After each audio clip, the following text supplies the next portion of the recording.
내 통장 몰래 뒤지고 후견인 신청 논의하고 내 건물에 몰래 카페 차리려 했니? 며느리의 얼굴이 하얗게 질렸습니다. 생활비, 카페, 자금 전부 다 기록해뒀다. 이 계약 무효야. 며느리가 그 자리에서 주저앉았습니다. 친정 식구들은 패닉에 빠졌습니다. 죽은 남편이 몰래 남기고 간 통장과 유언장에 숨겨진 비밀. 시어머니는 왜 며느리에게서 모든 것을 빼앗으려 할까요? 과연 이 복수는 성공할 수 있을까요? 본격적인 이야기를 시작하기 전에 잠시 제 마음을 전하고 싶습니다. 구독과 좋아요는 제게 정말 큰 힘이 됩니다. 지금 어디서 시청하고 계신지 댓글로 남겨주시면 답글로 인사드리겠습니다. 남편의 장례를 치른 지 사흘째 되던 날이었습니다. 68살의 문정심은 혼자 남은 방에서 남편의 유품을 정리하고 있었습니다. 인천 연수구 선악동의 낡은 빌라 40년 가까이 살아온 이 집은 이제 너무 조용했습니다. 서랍장 깊숙한 곳에서 두툼한 갈색 봉투가 손에 잡혔습니다. 봉투 겉면에는 남편 문창호의 손글씨로 정심에게라고 적혀 있었습니다. 정심은 가슴이 철렁 내려앉는 걸 느끼며 천천히 봉투를 열었습니다. 안에는 유언공증 사본과 등기부등본, 그리고 손글씨로 빼곡히 적힌 메모가 들어 있었습니다. 서류를 펼치는 정심의 손이 미세하게 떨렸습니다. 등기부등본에는 송도 국제업무지구 인근의 4층짜리 상가 건물이 남편 단독 소유로 기록되어 있었습니다. 정심은 눈을 의심했습니다. 평생 가난하게 살았다고 생각했던 남편에게 이런 재산이 있었다니요. 부속 메모에는 임대보증금 현황과 관리인을 통한 월세 입금 내역이 꼼꼼하게 정리되어 있었습니다. 정심은 서둘러 통장을 꺼내 대조해 봤습니다. 월 1,100만 원이 깨박깨박 들어온 기록이 최근 3년간 이어져 있었습니다. 남편의 메모에는 이렇게 적혀 있었습니다. 여보, 미안하오. 25년 전 회사가 부도났을 때 임금 대신 받은 낡은 건물이었소. 당신한테 말하면 팔아서 당장 쓰자고 할까봐 숨겼소. 송도가 개발되면서 건물값이 올랐소. 이젠 당신 것이니 천천히 생각해서 쓰시오. 정심은 메모를 읽으며 눈시울이 뜨거워졌습니다. 서운함과 고마움이 뒤섞인 복잡한 감정이었습니다. 남편은 평생 말없이 참고 견디는 사람이었습니다. 이 비밀도 그렇게 혼자 지켜온 거였습니다. 정심은 서류를 다시 봉투에 넣고 옷장 깊숙한 곳에 숨겼습니다. 아직 누구에게도 말할 때가 아니라고 판단했습니다. 아들 도윤에게도, 며느리 가연에게도, 친구들에게도요. 일단은 조용히 지켜봐야겠어. 정심은 작게 중얼거렸습니다. 누군가에게 기대지 않고 스스로 판단하려면 당분간 침묵이 필요했습니다. 다음 날부터 정심은 새벽 5시에 일어나 시장 반찬 가게 문을 열었습니다. 40년 넘게 운영해온 작은 가게였습니다. 국 끓이고 반찬 담는 일은 정심에게 익숙한 일상이었습니다. 오후 3시 가게 문을 닫은 정심은 송도로 향했습니다. 직접 건물을 확인해야 했습니다. 버스를 2번 갈아타고 도착한 송도 국제업무지구는 정심이 알던 풍경과 달랐습니다. 높은 빌딩들과 깨끗한 거리, 새로 생긴 카페들이 즐비했습니다. 건물은 큰 도로변에 자리 잡고 있었습니다. 4층 규모의 층마다 2~3개의 호실이 있었고 1층에는 편의점과 카페가, 2층부터 4층까지는 학원과 사무실이 입주해 있었습니다. 정심은 건물 앞에 서서 한참을 올려다봤습니다. 가슴이 두근거렸습니다. 이 건물이 정말 자기 것이라는 실감이 천천히 밀려왔습니다. 관리인에게 전화를 걸었습니다. 남편이 메모에 적어둔 번호였습니다. 저 문창호 씨 부인 문정심입니다. 남편이 작고 해서요. 앞으로 제가 관리하게 됐습니다. 관리인은 정중하게 답했습니다. 아, 사모님. 상주님께 조의를 표합니다. 1층 공실이었던 호실이 곧 나갈 예정입니다. 새 임차인 구하는 건 어떻게 하실 건지 연락 주시면 감사하겠습니다. 정심은 침착하게 대답했습니다. 알겠습니다. 제가 직접 챙기겠습니다. 천천히 알려주세요. 전화를 끊고 정심은 건물을 한 바퀴 돌았습니다. 임대 현황을 확인하고 주변 상권을 살폈습니다. 카페와 음식점들이 성업 중이었고 유동 인구도 제법 많았습니다. 집으로 돌아오는 버스 안에서 정심은 머릿속으로 계산을 시작했습니다. 상가 수입과 생활 리듬을 맞춰가며 앞으로 어떻게 살아갈지, 누구와 어떤 관계를 유지할지, 손주 지안이와는 어떻게 지낼지요. 남편이 남긴 건물은 단순한 재산이 아니었습니다. 정심에게는 새로운 삶을 설계할 수 있는 선택지였습니다. 그날 밤 정심은 달력을 펼쳐놓고 월세 입금일과 관리 점검일을 작은 글씨로 적어 넣었습니다. 머릿속에서 시뮬레이션이 돌아가기 시작했습니다. 거처와 관계, 돈과 시간, 모든 게 재배치되는 느낌이었습니다. 정심은 봉투를 다시 한번 확인하고 옷장 깊은 곳에 넣었습니다. 아직은 아무도 모르는 비밀이었습니다. 그리고 정심은 그 비밀을 언제 어떻게 꺼낼지 신중하게 결정하기로 마음먹었습니다. 새벽 공기가 차가웠지만 정심의 마음속에는 묘한 온기가 흘렀습니다. 두려움보다는 기대감이 컸습니다. 남편이 마지막으로 건넨 이 선물을 어떻게 지켜낼지 정심은 천천히 계획을 세워나가기 시작했습니다.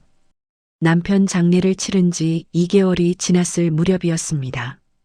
아들 도윤이 찾아왔습니다. 36살의 도윤은 중견 전자부품회사에서 대리로 일하고 있었습니다. 키가 크고 말수가 적은 편이었죠. 엄마, 혼자 계시기 힘드시죠? 우리 집으로 오세요. 모시고 살게요. 도윤의 목소리는 진심처럼 들렸습니다. 정심은 아들의 제안에 마음이 흔들렸습니다. 손주 지안이와 함께 지낼 수 있다는 생각에 가슴이 따뜻해졌습니다. 그래도 되겠니? 며느리한테 미안하지 않겠어? 괜찮아요. 가연이도 찬성했어요. 방도 하나 비워뒀어요. 며칠 뒤 정심은 인천 연수구의 빌라로 이사했습니다. 도윤 부부가 사는 25평 빌라는 깨끗하고 정돈되어 있었습니다. 정심에게 주어진 방은 작았지만 창문이 있어 햇볕이 잘 들었습니다. 며느리 서가연은 34으로 대기업 마케팅팀에서 일하다 결혼 후 퇴사한 여성이었습니다. 키가 크고 날씬한 체형에 단정한 옷차림을 유지하는 스타일이었습니다. 첫날 가연은 밝게 웃으며 정심을 맞았습니다. 어머님, 편하게 지내세요. 뭐 필요한 거 있으면 말씀하세요. 정심은 고마움을 느꼈습니다. 손주 지안이는 9살로 초등학교 3학년이었습니다. 동그란 얼굴에 호기심 많은 눈을 가진 아이였죠. 할머니, 우리 같이 살아요? 좋아요. 지안이가 정심의 손을 잡고 폴짝폴짝 뛰었습니다. 정심은 손주의 따뜻한 손길에 눈시울이 뜨거워졌습니다. 하지만 편안함은 오래가지 않았습니다. 이틀째 되던 날 냉장고를 열었을 때였습니다. 냉장고 안에는 투명한 칸막이와 라벨이 붙어 있었습니다. 어머님 칸이라고 적힌 작은 공간이 냉장고 문 쪽 한 칸에 마련되어 있었습니다. 정심은 가슴이 철렁했습니다. 며느리의 세심함인지 경계인지 알 수 없었습니다. 일주일이 지난 저녁이었습니다. 가연이 거실 테이블에 메모지를 놓고 정심을 불렀습니다. 어머님, 생활비 관련해서 말씀드릴 게 있어요. 식비랑 공과금이 늘어나서요. 한 달에 25만 원 정도만 부담해 주시면 좋겠어요. 정심은 예상했던 말이었지만 실제로 듣고 보니 마음이 무거웠습니다. 그래, 알았다. 감사합니다, 어머님. 가연의 얼굴에는 미소가 있었지만 눈은 차가웠습니다. 한 달 뒤 또다시 이야기가 나왔습니다. 어머님, 요즘 전기세가 너무 많이 나와서요. 겨울이라 난방비도 오르고요. 죄송하지만 한 달에 40만 원으로 조정해 주시면 안 될까요? 정심은 대답 대신 고개만 끄덕였습니다. 가연은 만족스러운 표정으로 자리를 떴습니다. 집안에서 정심의 동선은 점점 좁아졌습니다.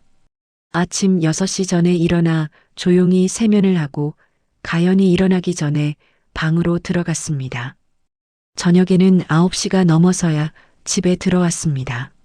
시장 반찬 가게는 새벽 5시에 열고 오후 3시에 닫았지만 정심은 가게를 닫고도 근처 카페에서 시간을 보냈습니다.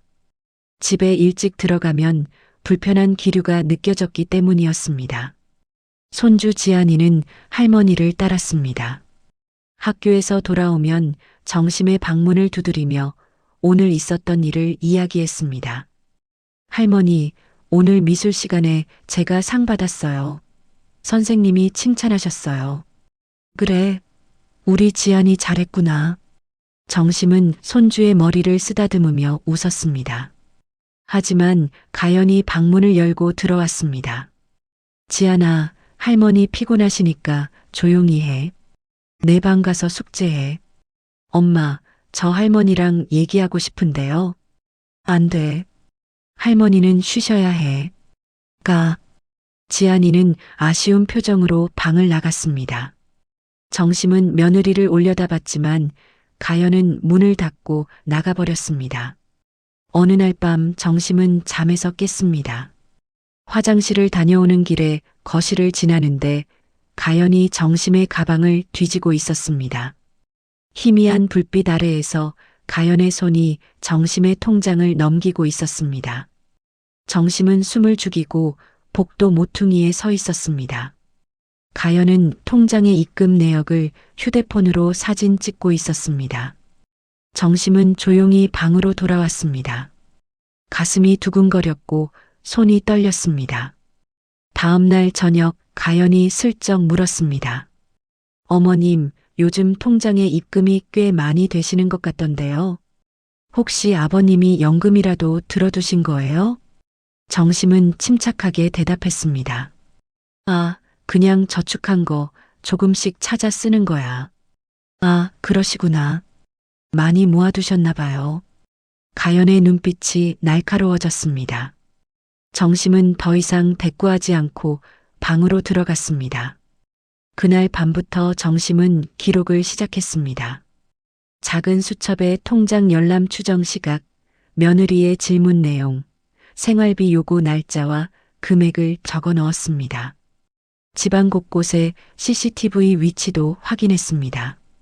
현관과 거실에 설치된 카메라의 각도와 사각지대를 머릿속에 그렸습니다.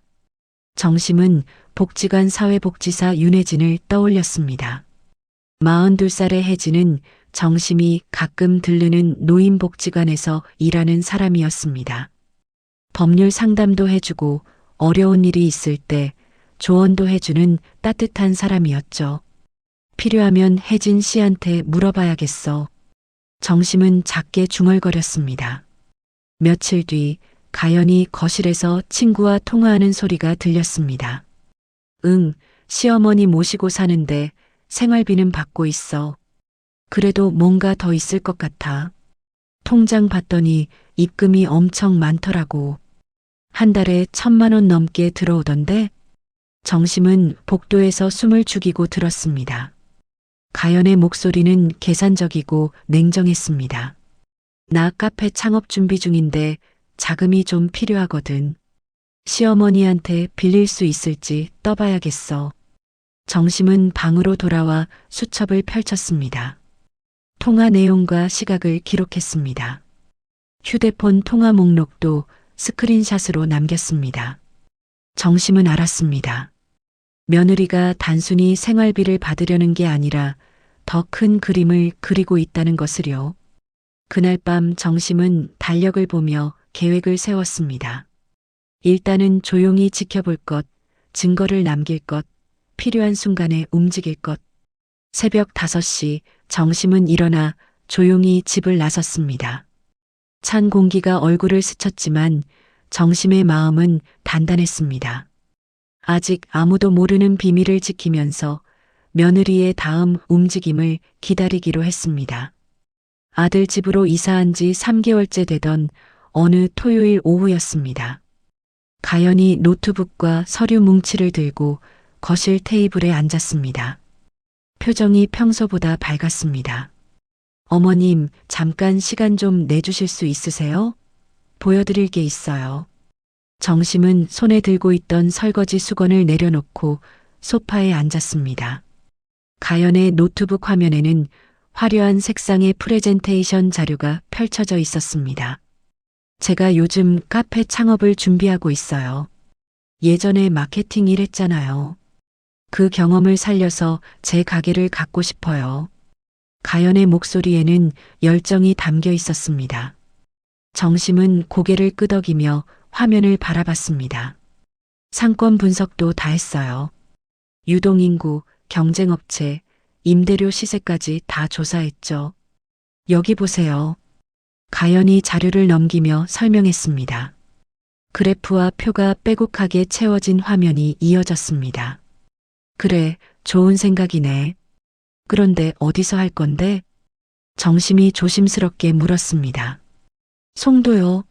송도 국제업무지구 쪽이요. 거기가 요즘 핫하잖아요. 직장인도 많고 유동인구도 많고요. 정심의 심장이 쿵 하고 내려앉았습니다. 손끝이 차가워지는 게 느껴졌습니다. 구체적으로 어디쯤? 여기요. 가연이 지도를 확대하며 주소를 가리켰습니다. 그 순간 정심의 숨이 멎었습니다. 화면에 표시된 위치는 정심이 소유한 상가 건물의 주소였습니다. 정확히 1층 빈 호실이었습니다. 여기 1층 공실이 나왔더라고요. 위치가 정말 좋아요.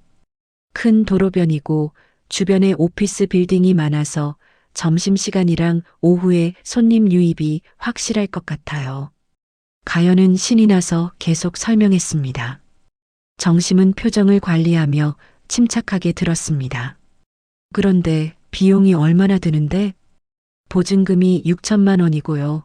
인테리어랑 집기 구입에 3천만 원 정도 예상하고 있어요.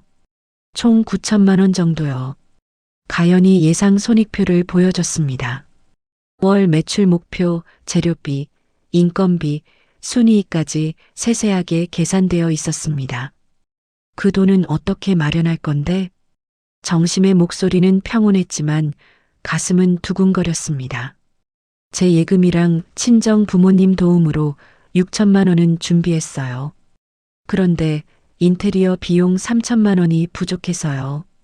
가연이 정심을 바라봤습니다. 눈빛에는 기대가 담겨 있었습니다. 혹시 어머님께서 조금 도와주실 수 있으실까요? 대여 형식으로요. 카페가 자리 잡으면 월 200만 원씩 갚을게요. 1년 반이면 다 갚을 수 있어요. 정심은 잠시 침묵했습니다. 며느리의 계획이 이미 세밀하게 짜여 있다는 것을 알 수 있었습니다. 그래, 생각해 볼게. 급한 건 아니지? 사실 다음 주에 계약해야 해요. 공실이라 경쟁이 있어서요. 빨리 결정하지 않으면 다른 사람한테 넘어갈 수 있어요. 가연의 목소리에 조급함이 묻어났습니다. 알았어. 며칠 생각해보고 얘기할게. 정심은 자리에서 일어났습니다. 가연은 아쉬운 표정이었지만 더 이상 밀어붙이지 않았습니다. 방으로 돌아온 정심은 가슴을 쓸어내렸습니다. 손이 떨렸습니다. 머릿속이 복잡했습니다. 내 건물을 모르고 계약하려는 거야? 아니면 알면서 시침이 떼는 거야? 정심은 작게 중얼거렸습니다. 즉시 관리인에게 전화를 걸었습니다. 저 문정심입니다. 1층 공실 임대 문의 들어온 거 있나요? 아, 사모님. 네, 한 분 상담 예약 들어왔습니다. 카페 창업 준비하신다고 하시더라고요. 다음 주 월요일에 현장 보러 오신다고요. 혹시 이름이 서가연 씨인가요?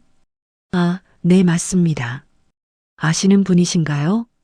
정심은 깊게 숨을 들이쉬었습니다. 제 며느리예요. 관리인은 잠시 말이 없었습니다. 아, 그러시군요. 그럼 어떻게 하시겠습니까? 일단 표준 절차대로 진행하세요. 하지만 계약서는 제가 검토한 뒤에 작성하겠습니다. 그리고 임대차 특약 조항을 좀 강화해야겠어요. 알겠습니다, 사모님. 정심은 전화를 끊고 책상 앞에 앉았습니다. 노트를 펼치고 펜을 들었습니다. 즉시 개입하면 더 큰 충돌이 일어날 거야. 일단 지켜봐야 해. 정심은 머릿속으로 계산했습니다. 며느리가 계약을 진행하게 두되 법적으로 문제가 생기지 않도록 장치를 마련해야 했습니다. 다음 날 정심은 관리인을 만나 임대차 계약서 초안을 검토했습니다. 원상복구 조항을 구체적으로 명시하고 위약 시 위약금 비율을 높였습니다. 월세 연체 시 계약 해지 조건도 명확히 했습니다. 이렇게 특약을 강화하면 임차인이 부담스러워할 수 있습니다. 관리인이 조심스럽게 말했습니다. 괜찮습니다. 이대로 진행하세요. 정심의 목소리는 단호했습니다. 집으로 돌아오니 가연이 거실에서 전화 통화 중이었습니다. 응, 엄마. 시어머니한테 3천만 원 빌리려고. 카페 자금인데. 아직 대답 안 하셨어. 근데 통장에 돈 많던데 뭐. 당연히 빌려주시겠지. 정심은 복도에서 멈춰 섰습니다. 가연의 목소리는 자신만만했습니다. 보증금은 우리가 내고 인테리어 비용만 빌리는 거니까 부담 없을 거야. 계약은 다음 주 월요일에 하기로 했어. 위치 정말 좋아. 대박 날 것 같아. 정심은 조용히 방으로 들어갔습니다. 수첩을 꺼내 오늘 날짜와 통화 내용을 기록했습니다. 저녁 식사 시간 가연이 다시 꺼냈습니다. 어머님, 그 대여건 생각해 보셨어요? 도윤도 옆에서 거들었습니다. 엄마, 가연이가 정말 열심히 준비했어요. 사업 계획서도 탄탄하고요. 도와주시면 좋겠어요. 정심은 숟가락을 내려놓고 두 사람을 번갈아 봤습니다. 나도 도와주고 싶은 마음은 있어. 그런데 3천만 원이 적은 돈이 아니잖니. 좀 더 생각해 봐야 할 것 같아. 가연의 표정이 굳었습니다. 언제까지 생각하실 건데요? 계약 날짜가 정해져 있어서 시간이 없어요. 일주일만 줘. 그때까지 결정할게. 정심의 목소리는 부드러웠지만 단단했습니다. 식사 후 정심은 방으로 돌아와 장부를 꺼냈습니다. 지금까지 며느리에게 건넨 생활비와 추가 요구 금액을 빠짐없이 적었습니다. 2개월간 총 90만 원. 통장 무단 열람 일시. 카페 창업 요청 3천만 원. 기록은 명확했습니다. 정심은 나중에 필요할 때 이 장부가 증거가 될 거라고 생각했습니다. 그때 방문이 노크 소리가 들렸습니다. 할머니, 저예요. 지안이요. 정심은 재빨리 장부를 서랍에 넣고 문을 열었습니다. 손주 지안이가 그림 한 장을 들고 서 있었습니다. 할머니, 이거 미술 숙제예요. 가족 그림 그리는 거였어요. 할머니도 그렸어요. 그림 속에는 4명의 사람이 그려져 있었습니다. 아빠, 엄마, 지안이, 그리고 할머니였습니다. 할머니는 웃고 있었고 손에는 꽃을 들고 있었습니다. 정심은 그림을 받아들고 눈시울이 뜨거워졌습니다. 우리 지안이 그림 정말 잘 그렸네. 할머니 예쁘게 그려줘서 고마워. 할머니가 제일 예뻐요. 지안이가 환하게 웃었습니다. 정심은 아이를 꼭 안아줬습니다. 따뜻한 온기가 가슴에 전해졌습니다. 이 아이를 위해서라도 신중하게 움직여야 해. 정심은 마음을 다잡았습니다. 며느리와의 충돌은 결국 손주에게도 영향을 미칠 것이었습니다. 아이의 시간을 보장받기 위해서는 지금 어떤 장치를 마련해 두어야 할지 고민이 깊어졌습니다. 그날 밤 정심은 달력을 펼쳐놓고 월요일에 동그라미를 쳤습니다. 며느리가 계약하러 가는 날이었습니다. 정심은 그날 어떻게 대응할지 시나리오를 머릿속으로 그렸습니다. 창밖에는 달이 떠 있었습니다. 정심은 달을 바라보며 남편을 떠올렸습니다. 여보, 당신이 남긴 건물이 이렇게 복잡한 문제를 만들 줄은 몰랐어요. 작은 목소리로 중얼거렸습니다. 하지만 정심은 알고 있었습니다. 이 문제는 건물 때문이 아니라 관계 때문에 생긴 것이라는 걸요. 돈과 욕심 앞에서 가족의 경계가 흐려지고 있었습니다. 정심은 수첩 마지막 페이지에 적었습니다. 손주의 미래를 위한 장치, 신탁, 유언, 나중에 해진 시와 상담, 그리고 조용히 불을 껐습니다. 긴 밤이 시작되었습니다. 한밤중이었습니다. 정심은 잠에서 깼습니다. 목이 말라 물을 마시려고 일어났습니다. 복도를 지나는데 거실에서 작은 목소리가 들려왔습니다. 정심은 발걸음을 멈추고 귀를 기울였습니다. 아들 도윤과 며느리 가연의 목소리였습니다. 그래도 그건 좀 심한 거 아니야? 엄마가 치매도 아닌데. 도윤의 목소리는 망설임으로 가득했습니다. 아니, 들어봐. 요즘 노인들 깜빡깜빡하는 거 많잖아. 우리가 먼저 관리해드리는 게 오히려 어머님한테도 좋은 거야. 가연의 목소리는 단호했습니다. 그게 무슨 소리야? 후견인제도 알지? 법원에 신청하면 가족이 재산 관리할 수 있어. 어머님 나이도 있으시고 혼자 큰돈 관리하시기 힘드실 거야. 정심은 복도 모퉁이에 숨어 숨을 죽였습니다. 가슴이 쿵쾅거렸습니다. 그래도 엄마는 정신 멀쩡하신데. 후견인은 치매나 그런 경우에 하는 거 아니야? 치매 진단받으면 되지. 병원 데려가서 검사받게 하면 돼. 요즘 노인 우울증이나 경도인지장애 진단 많이 나오잖아. 가연의 목소리에는 계산이 깔려 있었습니다. 그건 너무한 거 아니야? 당신 어머니 통장에 매달 1,100만 원씩 들어오는 거 봤잖아. 그게 어디서 나오는 건데? 우리가 알아야 하지 않아? 나중에 이상한 데 쓰시거나 사기당하면 어떡하려고. 정심은 주먹을 꽉 쥐었습니다. 손톱이 손바닥에 파고들었습니다. 그렇긴 하지만 도윤의 목소리는 점점 작아졌습니다. 내일 상담 알아봐. 법무사든 변호사든 절차가 어떻게 되는지 먼저 알아보는 것만이라도 해. 알았어, 알아볼게. 정심은 조용히 방으로 돌아왔습니다. 문을 닫고 침대에 앉았습니다. 손이 떨렸고 머리가 어지러웠습니다. 후견인 신청이라니. 내가 정신 나간 사람 취급을 받는 거야? 정심은 수첩을 꺼내 날짜와 시각, 대화 내용을 빠짐없이 적었습니다. 2025년 3월 15일 새벽 2시 30분. 거실. 도윤과 가연 대화. 후견인 신청 논의. 치매 검사 언급. 재산 관리 목적. 기록하는 동안 정심의 손은 떨렸지만 글씨는 또렷했습니다. 잠을 이룰 수 없었습니다. 정심은 새벽까지 천장을 바라보며 생각했습니다. 이제는 움직여야 해. 전문가의 도움이 필요해. 다음 날 오전 정심은 복지관으로 향했습니다. 윤혜진 사회복지사를 만나기 위해서였습니다. 복지관은 집에서 버스로 20분 거리에 있었습니다. 오전 10시 정심은 혜진의 상담실 문을 두드렸습니다. 어머님, 어서 오세요. 무슨 일이세요? 42살의 혜진은 온화한 미소를 지으며 정심을 맞았습니다. 키가 크고 안경을 쓴 그는 차분한 목소리로 사람을 편안하게 만드는 재주가 있었습니다. 정심은 자리에 앉아 지난밤 일을 설명했습니다. 혜진은 고개를 끄덕이며 메모하기 시작했습니다. 후견인 제도 말씀이시군요. 일단 걱정하지 마세요. 법원이 허가해야 하는 건데 본인의 동의 없이 함부로 진행될 수 없어요.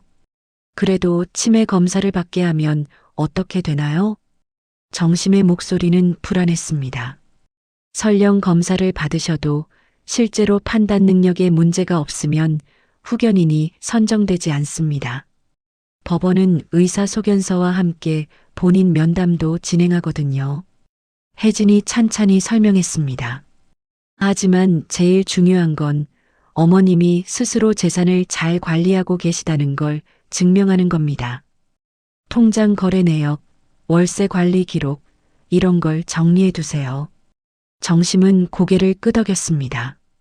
그리고 혹시 통장을 무단으로 열람당한 적 있으세요? 네. 며느리가 제 가방을 뒤져서 통장을 봤어요. 사진도 찍었고요. 혜진의 표정이 진지해졌습니다. 그건 개인정보 침해 소지가 있어요. CCTV나 증인이 있으면 더 좋고요. 일단 기록해 두세요. 그리고 또 하나 여쭤볼 게 있어요. 정심은 며느리의 카페 창업 계획을 설명했습니다. 자신이 건물주라는 사실, 며느리가 그걸 모르고 계약하려 한다는 것까지요. 혜진은 잠시 생각하더니 말했습니다. 그건 좀 복잡한 문제네요. 임대차 계약에서 건물주가 가족이라는 걸 고지할 의무가 있는지는 법적으로 명확하진 않아요. 하지만 나중에 분쟁이 생길 수 있으니 처음부터 명확히 하시는 게 좋습니다. 제가 지금 밝히면 더 큰 싸움이 날 것 같아서요. 정심의 목소리는 힘없었습니다. 어머님, 지금은 감정보다 제도와 증거를 먼저 챙기셔야 해요. 생활비 주신 기록, 돈 빌려주신 기록, 통장 열람 시각, 후견인 논의 내용 모두 정리하세요. 나중에 조정이나 소송이 되면 그게 어머님을 지켜줄 겁니다. 혜진의 조언은 명확했습니다. 그리고 혹시 모르니 보호명령 제도도 알아두세요. 가족 구성원이 경제적 착취를 하거나 재산을 부당하게 처분하려 할 때 법원에 신청할 수 있어요. 정심은 혜진이 건네는 자료를 받아들었습니다. 성년후견제도 안내, 노인학대 신고 절차, 가사조정 신청 방법 등의 팸플릿이었습니다. 혜진 씨, 정말 고맙습니다. 정심의 눈에 눈물이 맺혔습니다. 천천히 준비하세요. 급하게 감정적으로 대응하면 오히려 불리해질 수 있어요. 차근차근 증거를 쌓고 필요한 순간에 정확하게 움직이세요. 복지관을 나서는 정심의 발걸음은 무거웠지만 방향은 분명했습니다. 집으로 돌아와 정심은 책상 앞에 앉았습니다. 서랍에서 영수증, 통장 사본, 수첩을 꺼냈습니다. 생활비로 낸 돈을 정리했습니다. 3월 5일 마이너스 생활비 25만 원, 3월 20일 마이너스 생활비 40만 원, 합계 65만 원. 며느리에게 빌려달라는 요청을 받았던 내역도 적었습니다. 3월 12일 마이너스 카페 인테리어 비용 3천만 원 요청. 아직 미지급. 통장 무단 열람 일시도 기록했습니다. 2월 23일 새벽 1시 추정. 거실에서 가방 뒤짐. CCTV 사각지대. 후견인 논의 내용도 상세히 적었습니다. 3월 15일 새벽 2시 30분. 도윤과 가연 대화. 치매 검사 언급. 재산관리 목적 명시. 정심은 이 모든 기록을 파일 폴더에 정리했습니다. 나중에 조정 기일이나 법정에 제출할 수 있도록 날짜 순으로 배열했습니다. 저녁 식사 시간이었습니다. 가연이 평소보다 밝은 얼굴로 말했습니다. 어머님, 카페 계약 내일로 잡았어요. 건물주분이랑 만나서 최종 확인하고 계약하기로 했어요. 정심은 침착하게 국을 떠먹으며 대답했습니다. 그래, 잘 됐네. 그래서 어머님, 그 대여건은 어떻게 생각하셨어요? 가연이 기대에 찬 눈으로 정심을 바라봤습니다. 정심은 숟가락을 내려놓고 천천히 말했습니다. 미안하지만 지금은 어려울 것 같구나. 내 형편도 여유롭지 않아서. 가연의 얼굴이 굳었습니다. 어머님, 통장에 돈 많으시잖아요. 제가 봤는데 매달 1,000만 원 넘게 들어오던데요. 순간 식탁이 조용해졌습니다. 도윤은 당황한 표정으로 아내를 쳐다봤습니다. 정심은 침착하게 대답했습니다. 그건 내 사정이 있는 거야. 너희한테 다 설명할 필요는 없다고 생각해. 하지만 저희가 어머님 모시고 있는데 도움이 필요하면 서로 도와야 하는 거 아닌가요? 가연의 목소리가 날카로워졌습니다. 도움과 강요는 다른 거야. 정심의 목소리는 조용했지만 단단했습니다. 가연은 더 이상 말하지 않고 자리에서 일어났습니다. 도윤은 난처한 표정으로 앉아 있었습니다. 그날 밤 정심은 다시 기록했습니다. 3월 16일 저녁 7시 식사 중 가연이 통장 내역 언급, 무단 열람 사실 자백, 대여 거부 시 불쾌한 반응. 정심은 펜을 내려놓고 창밖을 바라봤습니다. 남편이 남긴 건물이 이제 정심에게는 무기이자 방패가 되어가고 있었습니다. 하지만 정심은 알았습니다. 이건 건물의 문제가 아니라 관계의 문제라는 것을요. 경계는 명확해야 해. 그리고 명확함은 기록에서 나온다. 정심은 수첩 마지막 장에 이렇게 적었습니다. 그리고 내일 며느리가 계약하러 갈 때 어떻게 대응할지 머릿속으로 그렸습니다. 아직 밝힐 때는 아니었습니다. 조금 더 지켜봐야 했습니다. 하지만 정심의 내면에는 이미 기준선이 그어져 있었습니다. 자신의 삶의 중심을 되찾기 위한 선이었습니다. 새벽 공기가 차가웠습니다. 정심은 일어나 조용히 가게로 향했습니다. 오늘도 국을 끓이고 반찬을 담아야 했습니다. 하지만 이제 정심의 하루는 단순한 반복이 아니었습니다. 매일이 준비였고 매 순간이 기록이었습니다. 그리고 정심은 확신했습니다. 필요한 순간이 오면 자신이 움직일 것이라고요. 조용히 그러나 확실하게. 카페 오픈을 2주일 앞둔 날이었습니다. 가연은 매일 송도 현장을 오가며 인테리어, 시공을 점검하고 있었습니다. 집에서도 메뉴판과 가격표를 수정하고 SNS 계정을 만들어 홍보 준비를 했습니다. 정심은 그 모습을 조용히 지켜봤습니다. 오후 3시 정심은 가게 문을 닫고 관리인에게 전화를 걸었습니다. 저 문정심입니다. 오늘 오후에 현장 좀 가보려고요. 시공 마감 상태 확인하고 싶어서요. 네, 사모님.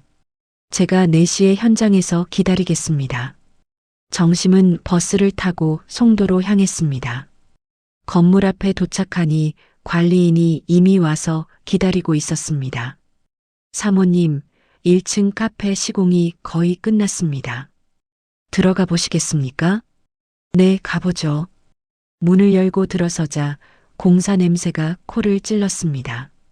새로 칠한 페인트 냄새, 나무 냄새, 접착제 냄새가 뒤섞여 있었습니다. 실내는 제법 그럴듯하게 꾸며져 있었습니다. 벽은 밝은 베이지색으로 칠해졌고 바닥에는 우드 패턴 타일이 깔려 있었습니다. 카운터는 대리석 상판으로 마감되었고 조명도 은은하게 설치되어 있었습니다. 하지만 정심의 눈에는 미완성된 부분들이 보였습니다. 소방 점검은 받았나요? 정심이 천장을 올려다보며 물었습니다. 아직입니다. 다음 주에 받기로 했다고 하더라고요. 관리인이 대답했습니다. 정심은 화장실로 걸어갔습니다. 세면대 아래를 열어보니 배수 트랩 연결이 느슨했습니다. 손으로 흔들어 보니 물이 셀 수 있는 상태였습니다. 여기 배수시설 보강이 안 됐네요. 아, 그렇군요. 시공사에 연락해야겠습니다. 정심은 주방 쪽으로 이동했습니다. 가스레인지와 환기시설을 확인했습니다. 환풍기 설치는 되어 있었지만 청소 필터가 빠져 있었습니다. 주방 환기 필터도 없고 가스배관 검사 필요해 보입니다. 정심은 수첩을 꺼내 하나하나 적어 내려갔습니다. 소방법 점검 미완, 배수 트랩 보강 필요, 환기 필터 미설치, 가스배관 안전 점검 필요, 사진도 찍었습니다. 문제가 되는 부분들을 휴대폰 카메라로 찍어 증거로 남겼습니다. 이 목록 시공사에 전달해 주세요. 오픈 전에 다 보완되어야 합니다. 알겠습니다, 사모님. 정심은 매장을 한 바퀴 더 돌았습니다. 창문 틈새, 문의 여닫침, 바닥 평탄도까지 세심하게 살폈습니다. 밖으로 나오면서 관리인에게 물었습니다. 임차인분은 이런 문제들 알고 계신가요? 아마 모르실 겁니다. 시공사랑만 연락하시는 것 같더라고요. 정심은 고개를 끄덕였습니다. 제가 건물주로서 요구하는 거니까 표준 절차대로만 전달하세요. 임차인분한테는 제가 누군지 아직 말하지 마세요. 알겠습니다. 집으로 돌아오는 버스 안에서 정심은 생각에 잠겼습니다. 며느리가 준비하는 과정이 너무 서둘러 진행되고 있었습니다. 꼼꼼하게 확인해야 할 것들이 빠져 있었습니다. 무리한 일정이 오히려 초기 평판을 해칠 수 있어 정심은 걱정이 되었습니다. 미워서가 아니라 잘못된 출발이 며느리에게도 손해라는 걸 알았기 때문이었습니다. 다음 날 정심은 인터넷으로 카페 오픈 체크리스트를 검색했습니다. 복지관 컴퓨터실에서 찾아본 자료에는 항목들이 빼곡했습니다. 카드 단말기 설치, 영업신고, 위생교육 이수, 음악 저작권 신고, 화재보험 가입, 식품위생법 준수, 간판 허가. 정심은 이 목록을 출력했습니다. 저녁 식사 시간 가연이 신이 나서 말했습니다. 어머님, 다음 주 토요일이 오픈 날이에요. 초대장 돌리고 있어요. 친구들이랑 친정 식구들 다 온대요. 정심은 조심스럽게 물었습니다. 준비는 다 됐니? 신고 같은 거 다 했어? 아, 그런 건 시공사에서 알아서 해준다고 했어요. 가연의 대답은 아니랬습니다. 정심은 더 이상 말하지 않았습니다. 간섭으로 보일 수 있었기 때문이었습니다. 방으로 돌아와 정심은 혜진에게 문자를 보냈습니다. 혜진 씨, 다음 주 토요일에 혹시 돌발 상황 생기면 전화 좀 받아주실 수 있으세요? 제가 감당하기 어려울 수 있을 것 같아서요. 곧 답장이 왔습니다. 물론이죠, 어머님. 언제든 연락하세요. 제가 도와드릴게요. 정심은 안심했습니다. 최소한 누군가는 자기 편에서 지켜보고 있다는 사실이 위안이 되었습니다. 며칠 뒤 가연이 또다시 돈 이야기를 꺼냈습니다. 어머님, 죄송한데 오픈 준비하다 보니 추가 비용이 좀 들어서요. 100만 원만 빌려주실 수 있으세요? 식자재 미리 구입해야 해서요. 정심은 잠시 망설이다 지갑에서 현금을 꺼냈습니다. 여기 있어. 나중에 갚아라. 감사합니다, 어머님. 곧 갚을게요. 가연은 밝게 웃으며 돈을 받았습니다. 정심은 방으로 들어와 장부를 펼쳤습니다. 3월 28일. 카페 식자재 명목 100만 원 대여. 현금 지급. 작은 금액도 빠짐없이 기록했습니다. 나중에 필요할 때 이 모든 기록이 증거가 될 것이었습니다. 이틀 뒤 또 요청이 왔습니다. 어머님, 또 죄송한데요. 카드 단말기 설치비가 생각보다 비싸서요. 50만 원만 더 부탁드려도 될까요? 정심은 한숨을 쉬었습니다. 가연아, 이게 벌써 몇 번째니? 죄송해요, 어머님. 오픈하면 바로 갚을게요. 장사 잘 되면 한 달 안에 다 갚을 수 있어요. 정심은 또다시 돈을 건넸습니다. 마지막이다. 더 이상은 어렵다. 네, 알겠습니다. 정말 감사해요. 정심은 장부에 적었습니다. 3월 30일. 카드 단말기 설치비 명목 50만 원 대여. 현금 지급. 총 대여 금액 150만 원. 생활비로 낸 돈까지 합치면 이미 200만 원이 넘었습니다. 정심은 집안에서 점점 더 작아지는 자신을 느꼈습니다. 식사 시간도 눈치를 받고 화장실 사용도 조심스러웠습니다. 손주 지안이만이 유일한 위로였습니다. 할머니, 엄마 가게 오픈한대요. 우리 같이 가요. 그래, 지안이랑 같이 가자. 정심은 손주의 머리를 쓰다듬으며 씁쓸하게 웃었습니다. 토요일 오픈을 나흘 앞둔 밤이었습니다. 정심은 관리인에게 전화를 걸었습니다. 소방 점검은 통과했나요? 네, 사모님. 어제 완료됐습니다. 배수 트랩이랑 환기 필터는요? 그것도 다 보강했습니다. 사진 보내드릴까요? 아니요, 괜찮습니다. 오픈 당일 제가 직접 가볼게요. 네, 알겠습니다. 정심은 전화를 끊고 달력을 바라봤습니다. 토요일에 동그라미가 그려져 있었습니다. 그날이 D-데이였습니다. 며느리의 꿈이 시작되는 날이자 진실이 드러나는 날이기도 했습니다. 정심은 아직 결정하지 못했습니다.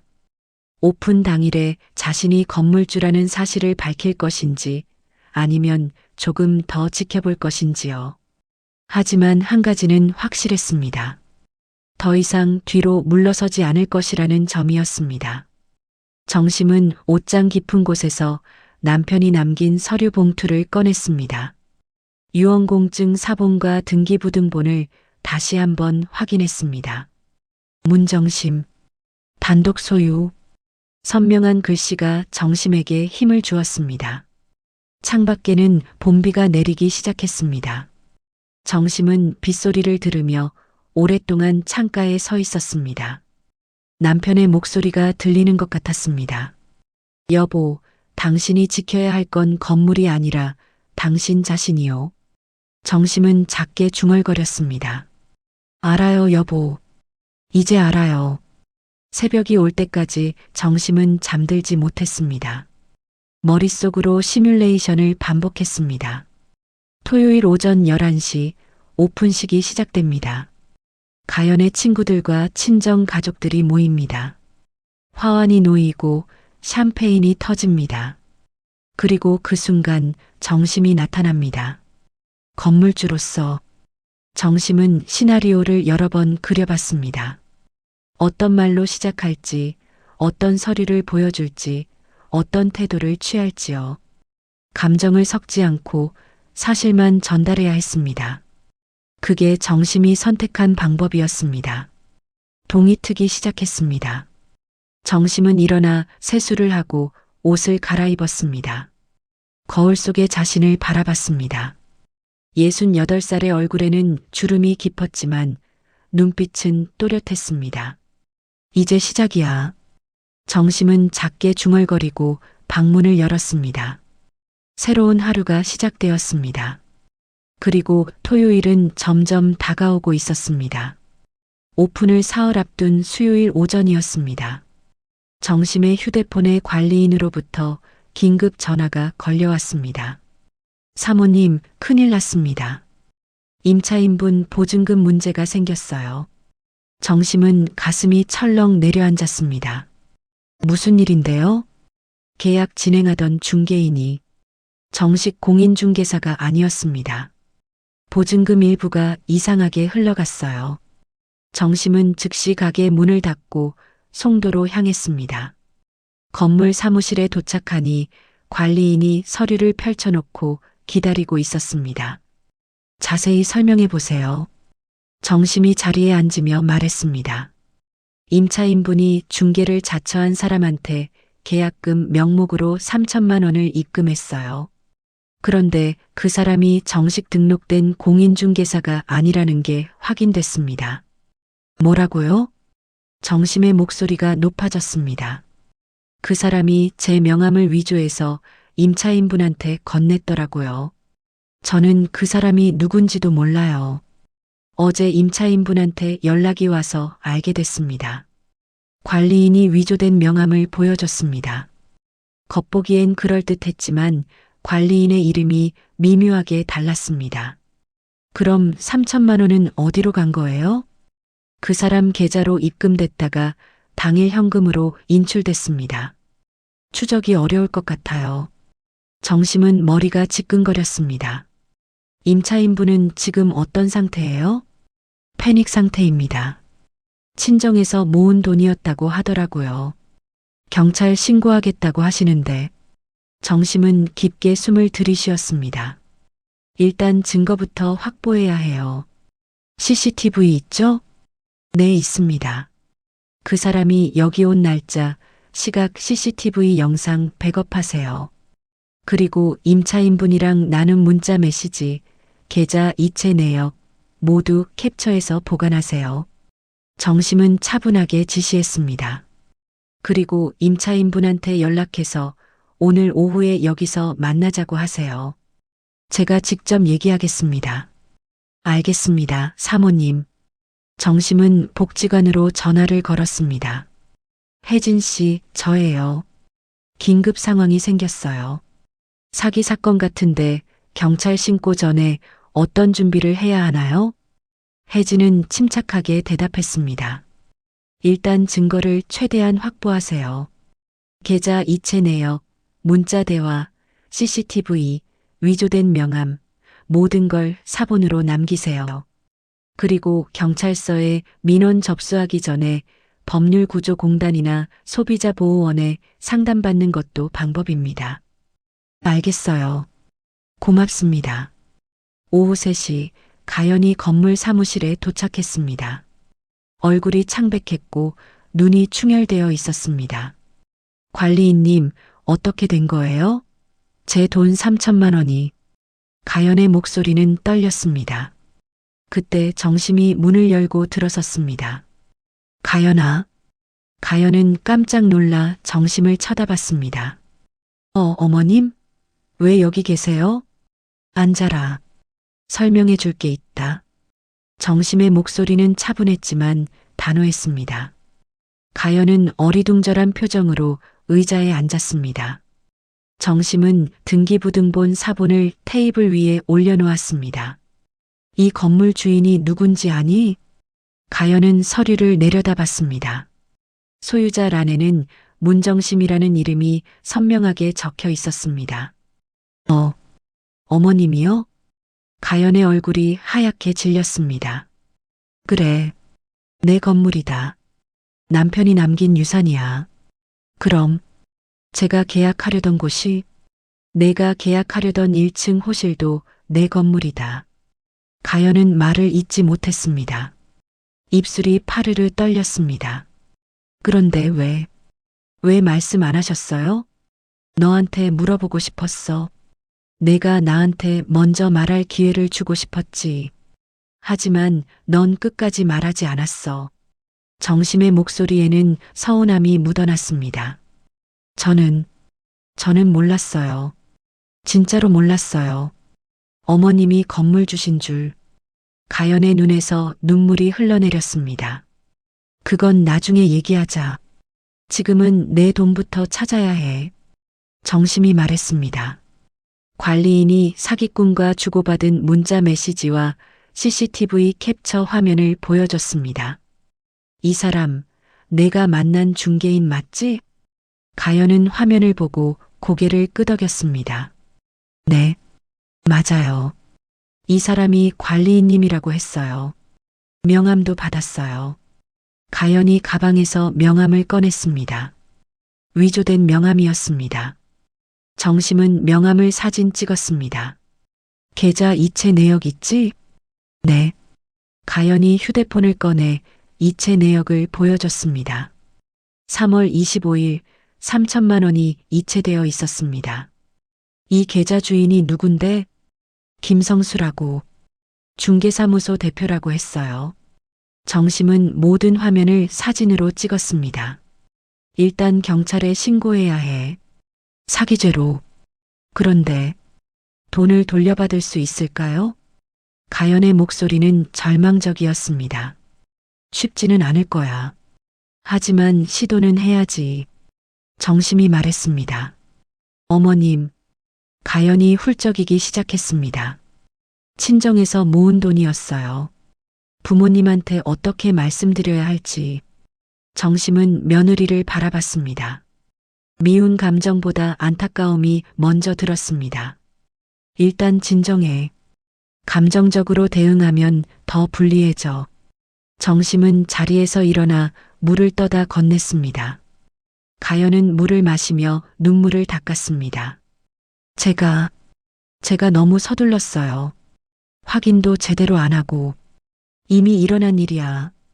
지금 중요한 건 증거를 모으고 법적 절차를 밟는 거야.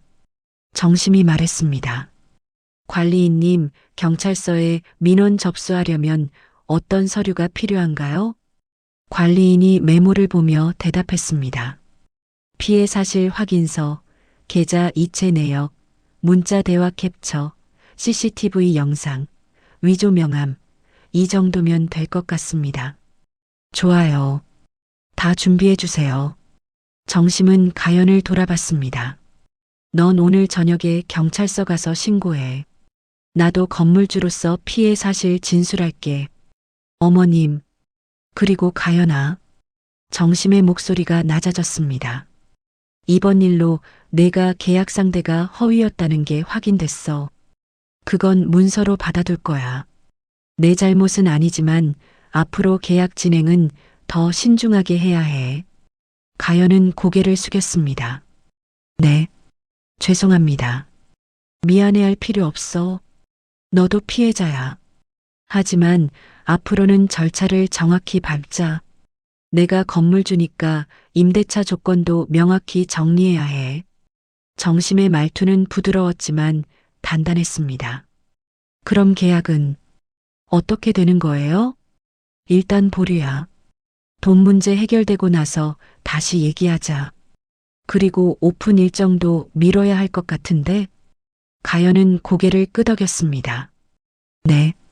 어쩔 수 없죠. 친구들한테 연락해야겠어요. 건물을 나서는 가연의 뒷모습은 초라했습니다. 정심은 그 모습을 바라보며 복잡한 감정을 느꼈습니다. 미워서 이런 일이 생긴 게 아니었습니다. 며느리의 욕심과 성급함이 만든 결과였습니다. 하지만 정심도 알았습니다. 자신이 처음부터 건물주라는 사실을 밝혔다면 이런 일이 생기지 않았을 수도 있다는 것을요. 집으로 돌아오는 길 정심은 혜진에게 전화했습니다. 혜진 씨, 상황이 복잡해졌어요. 정심은 오늘 있었던 일을 설명했습니다. 어머님, 지금이 중요한 시점이에요. 며느리분을 돕되 경계는 더 명확히 해야 합니다. 피해 복구는 도와주시되 임대차 조건은 더 엄격하게 설정하세요. 그렇게 하려고요. 그리고 이번 사건으로 며느리분도 교훈을 얻을 거예요. 성급한 결정이 어떤 결과를 낳는지 알게 됐을 테니까요. 정심은 고개를 끄덕였습니다. 집에 도착하니 도윤이 거실에서 기다리고 있었습니다. 엄마, 가연이한테 들었어요. 건물이 엄마 거였다고요? 도윤의 목소리는 당황스러워했습니다. 그래. 왜 말 안 하셨어요? 너희가 먼저 물어봤어야지. 내 통장 몰래 보고 내 돈 쓸 궁리만 하고 한 번이라도 제대로 물어본 적 있니? 정심의 목소리는 차가웠습니다. 도윤은 할 말을 잃었습니다. 그리고 후견인 신청 이야기도 들었다. 나를 치매 환자 만들어서 재산 관리하겠다던 거 말이야. 도윤의 얼굴이 창백해졌습니다. 그건 가연이가 그냥 해본 소리였어요. 해본 소리로 넘기기엔 너무 구체적이었어. 법무사 알아본다던 말까지 들었거든. 정심은 방으로 들어가며 말했습니다. 당분간 거리 좀 두자. 서로 생각할 시간이 필요할 것 같구나. 문을 닫고 정심은 책상 앞에 앉았습니다. 오늘 있었던 모든 일을 수첩에 기록했습니다. 4월 2일 사기 브로커 발각, 가연 피해액 3천만 원, 계약 상대 허위 확인, 경찰 신고 예정, 오픈 일정 연기. 기록하면서 정심은 깨달았습니다. 이 일은 단순한 가족 갈등이 아니라 창업 리스크였다는 것을요. 며느리도 피해자였고 자신도 건물주로서 책임이 있었습니다. 하지만 이제 관계의 기준은 달라져야 했습니다. 감정이 아니라 절차로, 가족이 아니라 계약으로요. 정심은 관리인에게 문자를 보냈습니다.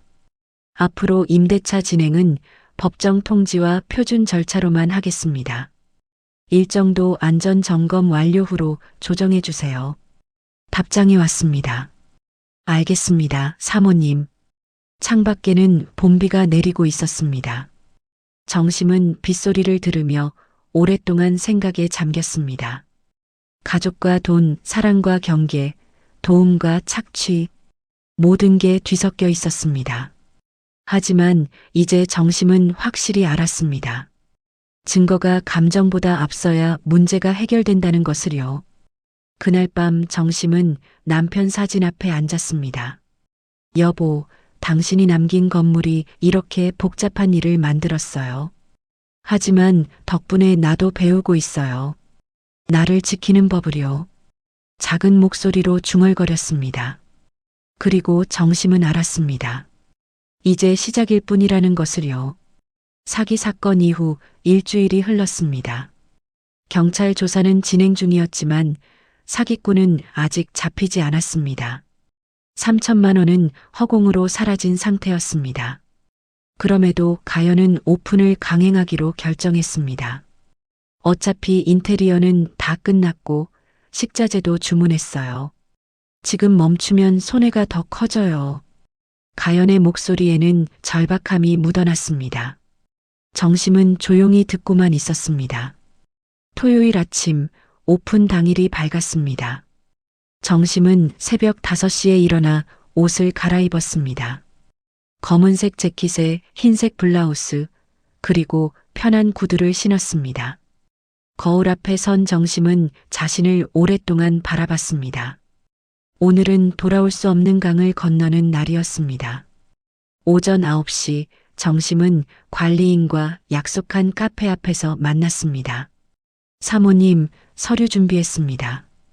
관리인이 두툼한 봉투를 건넸습니다. 정심은 봉투를 열어 확인했습니다.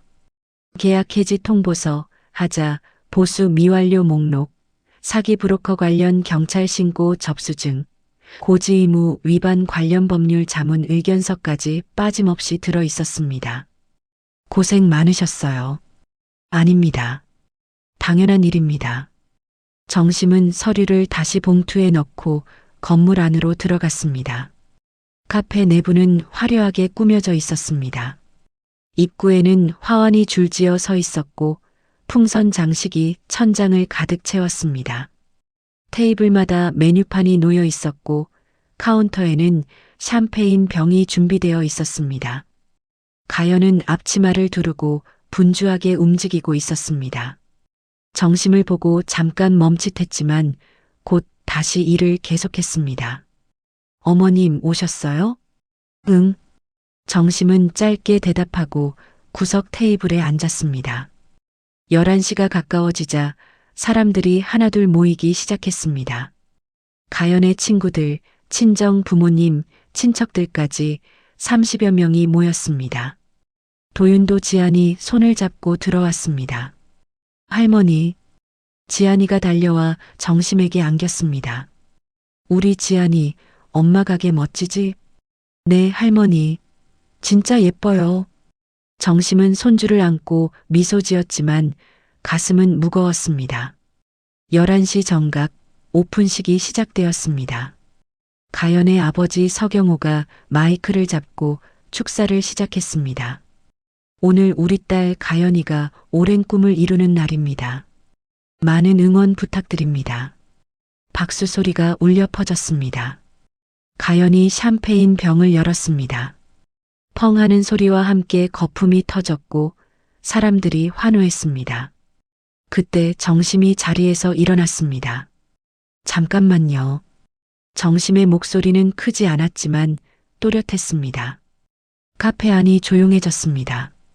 모든 시선이 정심에게 쏠렸습니다. 제가 할 말이 있습니다. 정심은 봉투에서 서류를 꺼냈습니다. 저는 문정심입니다. 그리고 이 건물의 소유주입니다. 순간 사람들이 웅성거리기 시작했습니다. 가연의 얼굴이 창백해졌습니다. 도윤은 어리둥절한 표정으로 어머니를 쳐다봤습니다. 뭐라고요? 가연의 어머니 서정자가 당황한 목소리로 물었습니다. 정심은 침착하게 등기부등본을 펼쳐 보였습니다. 이 건물은 제 남편이 남긴 유산입니다. 송도 국제업무지구 인근 4층 상가 건물, 소유자 문정심. 여기 다 나와 있습니다.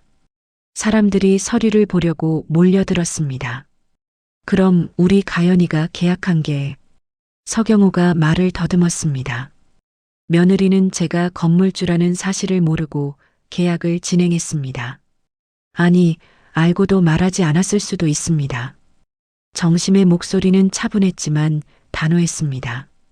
가연이 입을 열었습니다. 저는 진짜 몰랐어요. 어머님이 말씀 안 하셔서.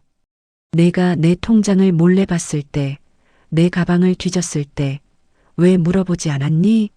월 1,100만 원이 어디서 나오는지 궁금하지 않았어? 정심이 반박했습니다. 현장이 술렁였습니다. 통장을 몰래 봤다고요? 서정자가 놀란 표호로 딸을 쳐다봤습니다. 그리고 후견인 신청까지 논의했죠. 나를 치매 환자로 만들어서 재산을 관리하겠다고요.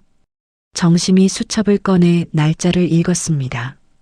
3월 15일 새벽 2시 30분. 거실에서 도윤이와 가연이가 나눈 대화. 법무사 알아보자, 치매 검사받게 하자, 그런 이야기들이었습니다. 도윤이 당황해서 말했습니다. 엄마, 그건... 조용히 해. 정심의 목소리가 날카로워졌습니다. 그동안 생활비로 받은 돈 2개월간 총 90만 원. 카페 인테리어 명목으로 빌려간 돈 150만 원. 모두 기록했습니다. 영수증도 다 있습니다. 정심은 장부를 펼쳐 보였습니다. 사람들은 숨죽이고 지켜봤습니다. 그리고 이번 계약건은 더 심각합니다. 사기 브로커에게 속아 3천만 원을 잃었습니다. 계약 상대가 허위였고 권리 관계가 불명확합니다. 정심은 경찰 신고 접수증을 보였습니다. 게다가 소방 점검, 위생 신고, 안전 점검이 제대로 완료되지 않았습니다. 이 상태로 영업하면 법적 책임 문제가 생깁니다. 관리인이 하자 목록을 건넸습니다. 가연이 떨리는 목소리로 말했습니다. 어머님, 그래도 지금 취소하면 저는 완전히 망해요. 이미 들어간 돈만 해도 그건 내 판단이 잘못되어서 생긴 결과야. 내가 책임질 문제가 아니야. 정심의 목소리는 단단했습니다. 하지만 저는 어머님 며느리잖아요. 가족끼리 이렇게까지 해야 해요? 가연의 목소리가 높아졌습니다. 가족이라는 이름으로 내 재산을 탐했잖니. 가족이라는 이름으로 내 통장을 몰래 받고 가족이라는 이름으로 나를 치매 환자 만들려 했잖아. 정심의 눈에 눈물이 맺혔지만 목소리는 흔들리지 않았습니다. 이제 가족이 아니라 임대인과 임차인으로 관계를 정리하겠습니다. 정심은 계약 해지 통보서를 테이블 위에 올려놓았습니다. 계약 상대 권리 부존재, 하자, 보수 미완료, 고지 의무 위반을 근거로 임대차 계약을 해지합니다. 원상복구 후 보증금은 반환하겠습니다. 가연이 서류를 집어들었습니다. 손이 떨려 종이가 바스락거렸습니다. 유예 기간을 주세요. 조금만 시간을 주시면 제가 다 정리할게요. 안 돼. 이미 법적 절차는 시작됐어. 내일부터 원상복구 작업 들어가. 정심의 말에 가연이 주저앉았습니다. 서정자가 달려와 말했습니다. 사돈댁, 이건 너무 하시는 거 아닙니까? 우리 가연이가 뭘 잘못했다고. 따님이 뭘 잘못했는지는 따님이 제일 잘 아실 겁니다. 더 이상 말씀드릴 건 없습니다. 정심은 자리에서 일어났습니다. 손주 지안이가 할머니 옷자락을 잡았습니다. 할머니, 어디 가요? 지안아, 할머니는 이제 다른 곳에서 살 거야. 하지만 너는 언제든 할머니 만날 수 있어. 약속해. 정심은 손주를 꼭 안았습니다. 할머니, 지안이의 눈에서 눈물이 흘러내렸습니다. 정심은 아이를 놓고 밖으로 나왔습니다. 뒤돌아보지 않았습니다. 관리인이 따라 나왔습니다. 사모님, 괜찮으세요? 괜찮아요. 해야 할 일을 한 것뿐이에요. 정심의 목소리는 떨렸지만 발걸음은 단단했습니다. 그날 오후 정심은 아들 집으로 돌아가 짐을 쌌습니다. 많지 않았습니다. 옷가방 하나와 서류 가방 하나가 전부였습니다. 도윤이 문을 두드렸습니다. 엄마, 얘기 좀 해요. 할 말 없다. 나는 이제 독립할 거야. 어디 가실 건데요? 그건 너희가 알 필요 없어. 정심은 짐을 들고 현관으로 향했습니다. 가연은 소파에 앉아 울고 있었습니다. 정심은 그 모습을 보았지만 멈추지 않았습니다. 엄마. 도윤이 불렀지만 정심은 대답하지 않았습니다. 문을 열고 나서는 순간 정심은 깊게 숨을 들이쉬었습니다. 가슴이 답답했지만 동시에 후련했습니다. 택시를 타고 정심은 임시 숙소로 향했습니다. 복지관 근처의 작은 원룸이었습니다. 일주일 전에 미리 계약해둔 곳이었습니다. 방은 좁았지만 깨끗했습니다. 창문 너머로 햇빛이 들어왔습니다. 정심은 짐을 풀며 생각했습니다. 이제 시작이야. 내 삶을 되찾는 시작. 핸드폰이 울렸습니다. 혜진에게서 온 문자였습니다. 어머님, 오늘 수고 많으셨어요. 힘드시겠지만 잘하셨습니다. 필요하시면 언제든 연락하세요. 정심은 문자를 읽고 눈물을 닦았습니다. 창밖에는 봄 햇살이 따뜻했습니다. 정심은 창가에 서서 하늘을 올려다봤습니다. 남편의 목소리가 들리는 것 같았습니다. 여보, 잘했소. 당신은 충분히 강하오. 정심은 작게 웃었습니다. 고마워요, 여보. 이제 내가 알아서 할게요. 그날 밤 정심은 처음으로 편안하게 잠들었습니다. 누구 눈치도 보지 않고 누구 간섭도 받지 않는 자기만의 공간에서요. 자유는 외로웠지만 동시에 따뜻했습니다. 그리고 정심은 알았습니다. 이제부터가 진짜 삶의 시작이라는 것을요. 카페 오픈 소동이 있은 지 2주일이 지났습니다. 정심은 법원에 가사 조정을 신청했고 가연 측도 응했습니다. 서로 법정 다툼까지 가고 싶지 않았기 때문이었습니다. 4월 20일 오전 10시 인천가정법원 조정실이었습니다. 정심은 이른 아침부터 준비해 왔습니다. 검은색 정장에 깔끔하게 빗은 머리, 손에는 서류 가방을 들고 있었습니다. 복도에서 가연과 도윤을 마주쳤습니다. 가연은 눈이 퉁퉁 부어 있었고 도윤은 어두운 표정이었습니다. 서로 눈인사만 나누고 각자 변호인 옆에 섰습니다. 정심의 변호인은 40대 중반의 여성 변호사였습니다. 이름은 최수진으로 복지관 혜진이 소개해준 사람이었습니다. 가족 간 재산 분쟁에 경험이 많은 변호사였습니다. 어머님, 긴장하지 마세요. 저희가 준비한 증거가 충분합니다. 수진의 목소리는 차분했습니다. 고맙습니다. 정심은 작게 대답했습니다. 조정실 문이 열렸습니다. 조정위원은 50대 초반의 남성 판사였습니다. 온화한 인상이었지만 눈빛은 예리했습니다. 자, 양측 모두 앉으시죠. 오늘은 서로 이야기를 나눠보는 시간입니다. 편하게 말씀하세요. 조정위원이 말했습니다. 정심과 수진 변호사는 한쪽에 가연과 도윤, 그리고 그들의 변호인은 반대편에 앉았습니다. 조정위원이 서류를 펼쳤습니다. 먼저 신청인 측 주장부터 듣겠습니다. 수진 변호사가 일어나 정리된 자료를 제출했습니다. 신청인 문정심 씨는 아들 부부와 동거하던 중 경제적 착취와 사생활 침해를 당했습니다. 첫째, 생활비 명목으로 2개월간 총 90만 원을 수취당했습니다. 수진이 영수증을 보여줬습니다. 둘째, 피신청인 서가연 씨가 신청인의 가방을 무단으로 열어 통장을 열람하고 사진을 찍었습니다. 3월 7일 새벽 1시경으로 추정됩니다. 수진이 정심이 작성한 일지를 제출했습니다. 셋째, 피신청인들은 신청인에 대한 후견인 신청을 논의했습니다. 3월 15일 새벽 2시 30분 신청인이 직접 들은 내용을 기록했습니다. 조정위원이 기록을 꼼꼼히 읽었습니다.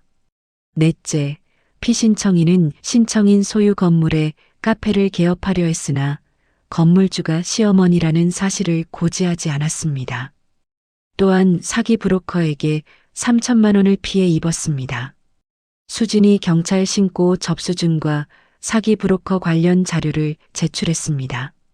이 모든 정황을 종합하면 피신청인들은 신청인의 재산을 노리고 계획적으로 접근했다고 볼 수 있습니다. 조정위원이 고개를 끄덕이며 자료를 넘겼습니다. 피신청인 측 입장은요? 가연의 변호인이 일어났습니다. 30대 후반의 남성 변호사였습니다. 피신청인들은 선의로 신청인을 모셨습니다. 생활비는 실제 발생한 공과금과 식비에 대한 합리적인 분담이었습니다. 통장 열람은 어떻게 설명하시겠습니까? 조정위원이 물었습니다. 그건 착오였습니다. 가방을 정리하다가 우연히 가연의 변호인이 말을 흐렸습니다. 수진 변호사가 반박했습니다. 우연히 통장을 사진 찍습니까? 그것도 새벽에요? 조정위원이 손을 들어 정리했습니다. 일단 들어보겠습니다. 후견인 논외권은요? 그건 단순한 걱정에서 나온 말이었습니다. 실제로 신청하지도 않았고 도윤이 끼어들었습니다. 하지만 법무사를 알아본다고 명확히 말했습니다. 수진이 일지를 다시 가리켰습니다. 조정위원이 가연을 쳐다봤습니다. 피신청인 서가연 씨, 건물주가 시어머니라는 사실을 정말 몰랐습니까? 가연은 고개를 숙였습니다. 네, 몰랐습니다. 어머님께서 말씀 안 하셨어요. 그럼 등기부등본은 확인 안 해봤습니까? 계약 전에 소유자 확인은 기본 아닙니까? 조정위원의 질문이 날카로웠습니다. 가연은 대답하지 못했습니다. 수진 변호사가 덧붙였습니다. 피신청인은 중개인이 건네준 서류만 믿고 계약을 진행했습니다. 그것도 정식 공인중개사가 아닌 사람에게요. 기본적인 확인 절차를 생략한 결과입니다. 조정위원이 한숨을 쉬었습니다. 그리고 사기 브로커 건은 현재 경찰 조사 중입니다. 피해액 3천만 원이 회수될 가능성은 낮습니다. 수진이 추가 자료를 제출했습니다. 조정위원은 잠시 서류를 정리하며 생각에 잠겼습니다. 양측 입장을 들어보니 신뢰가 무너진 상태네요. 하지만 가족관계는 계속 유지해야 하는 것 아닙니까? 조정위원이 부드럽게 말했습니다. 손주도 있고요. 완전히 단절하는 건 누구에게도 좋지 않습니다. 정심이 입을 열었습니다. 저도 그걸 압니다. 하지만 경계가 필요해요. 명확한 경계 없이는 똑같은 일이 반복될 겁니다.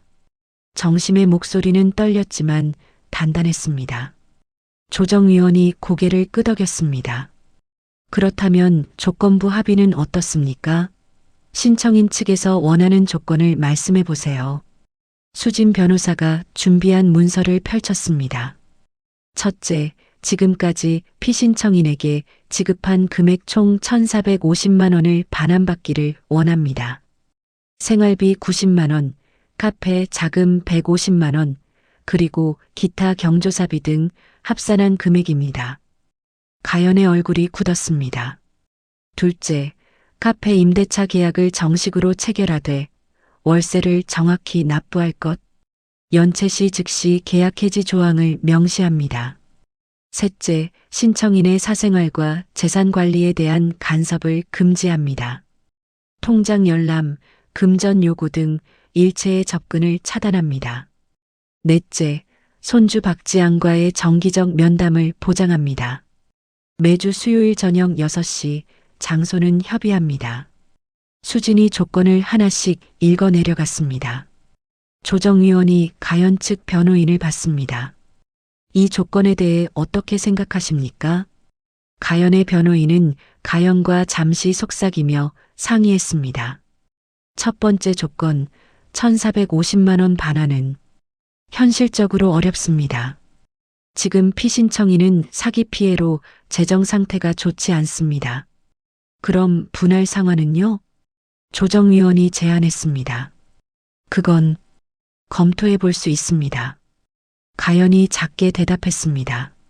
월 50만 원씩 2년 반에 걸쳐 상환하는 건 어떻습니까? 조정위원이 구체안을 제시했습니다.